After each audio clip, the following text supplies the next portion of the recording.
Welcome back to मेरे मुताबिक। और हसन साहब कहते हैं कि गलती हो जाए तो अगर माफी मांग ले तो एक अच्छी रवायत होती है। मारी मेमन साहिबा ने कहा कि उन्होंने मुशर्रफ का साथ देकर गलती की, मैं माफी मांगती हूँ, कौम से नून लीग में शामिल हो गए।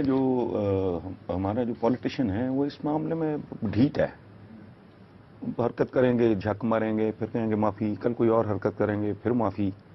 लेकिन ये परवेज मुशर्रफ साहब के बारे में कम से कम इसको क्या नाम अमारवी एहतियात करनी चाहिए थी, चूंकि इन्हीं के नहीं, इनके वालिद के भी परवेज मुशर्रफ साहब मौसन हैं। और एक और बड़ी दिलचस्प बात है, हम लोग चूंकि बातों पे गौर नहीं करते, ओरिजिनल थिंकिंग का कहत है, यहाँ फुकदान है। अगर परवेज मुशर्रफ साहब का वो आमरीत मसलत रही तो परवेज मुशर्रफ साहब किसका दिया हुआ तोहफा थे कौम को, ये मुझे बताएं। Who was responsible? मियां नवाज शरीफ। समझ आई? जिसका हक था उसको नहीं मिला, अपनी तरफ से बड़ी चालाकी दिखाई।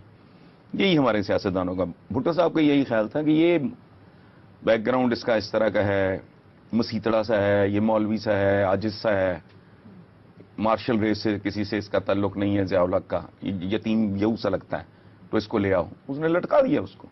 इन्होंने कहा कि उर्दू स्पीकिंग है, इसकी लॉबी कोई नहीं है, आगा पीछा कोई नहीं है। ये चूंकि बदनीयती से किए जाते हैं फैसले, पर उसकी कीमत देनी पड़ती है। जब सियासतदान चालाकियां करते हैं उनको सजा मिल जाती है, औरों की चालाकियों की कभी सजा नहीं मिल रही इस मुल्क में। वो भी वक्त आ जाएगा, आप दर्जा बदर्जा मरहला वार, आपकी प्रोग्रेस है बहुत स्लो मोशन में आप ग्रो कर रहे हो, लेकिन कर रहे हो। वो वक्त भी आ जाएगा, दूर नहीं है वो।